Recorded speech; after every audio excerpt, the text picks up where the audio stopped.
నమస్తే, welcome to reflection news. నేను శర్మ. పశ్చిమ బెంగాల్లో మహా జంగిల్ రాజ్ ప్రభుత్వం, టీఎంసీ ప్రభుత్వంపై మోదీ ఫైర్. ఎలక్షన్ నడుస్తూనే ఎలక్షన్ ప్రచారానికి మోదీజీ అక్కడికి వెళ్తున్నాడు, ఎలక్షన్ ప్రచారం చేస్తున్నాడు. అమిత్ షా అయితే 15 రోజులు ఉంటా ఏం చేస్తూ చెయ్యి అన్నాడు మమతా బెనర్జీని. ఈ సంగతి చూస్తాను. పశ్చిమ బెంగాల్లో మమతా బెనర్జీ ఆధ్వర్యంలో టీఎంసీ ప్రభుత్వం ప్రజాధనాన్ని కొల్లగొడుతుందని విమర్శించారు ప్రధాని మోదీ. ఆదివారం ఆయన అసెంబ్లీ ఎన్నికల ప్రచారంలో భాగంగా కూత్ బీహార్లో నిర్వహించిన ఎన్నికల ప్రచార సభలో పాల్గొన్నారు. ఈ సందర్భంగా రాష్ట్రంలో మహా జంగిల్ రాజ్ నడుస్తుందన్నారు. టీఎంసీ పాలనపై మోదీ మండిపడ్డారు.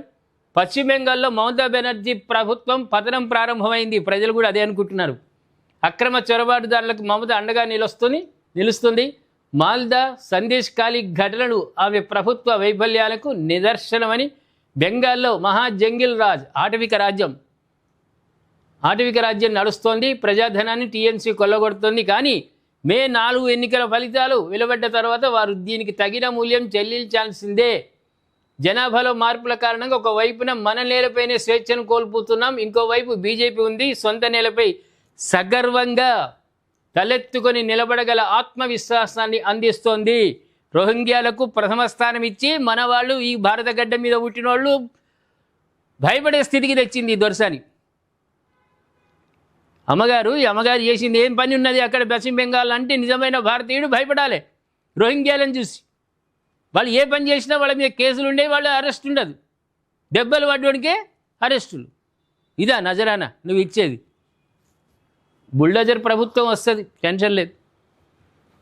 వచ్చిన తర్వాత అప్పుడు చూసుకుంటారు. ఏమంటారు ప్రేక్షకులను? అక్రమ చొరబాటుదారులను రక్షించేందుకే మమతా బెనర్జీ ఆధ్వర్యంలో ప్రభుత్వం సర్ను అడ్డుకుంటోందని విమర్శించారు. రాబోయే ఎన్నికల్లో బీజేపీకి ఓటు వేయాలని, ఈ ఎన్నికల్లో పశ్చిమ బెంగాల్ భవిష్యత్తును నిర్ణయిస్తారన్నారు. ఎన్నికల రోజు టీఎంసీకి భయపడవద్దని మోదీ ప్రజలను కోరారు. అవసరం లేదు, రోహింగ్యాల ముచ్చట్లేదు, వాళ్ళని ఫిల్టర్ అయిపోయింది. వాళ్ళకి ఓటు లేదు, మన లేదు, మశానం లేదు, ఏం లేదు. వాళ్ళు బీజేపీ అక్కడికి వచ్చినాక వాళ్ళని చక్క బంగ్లాదేశ్కు పంపించుడే. మనకి ఇక్కడున్నా కూడా అంతే. హైదరాబాద్లో రాష్ట్రంలో ఎక్కడున్నా రోహింగ్యాలను పంపించుడే.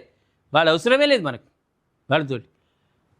ఇంతే వటుడు ఇంతే అన్నట్టు వచ్చి ఒకడు, ఇద్దరు, నలుగురు, 10 మంది వచ్చి మన మీదే పెత్తనం చేస్తున్నారు.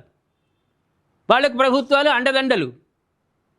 ఫిల్టర్ చేసి పడేయాలి, ఎక్కడున్నది దొరకబట్టి పంపించాలి వాళ్ళని. అవసరమే లేదు మనకు. మన దేశస్తులు మనకు కావాలి.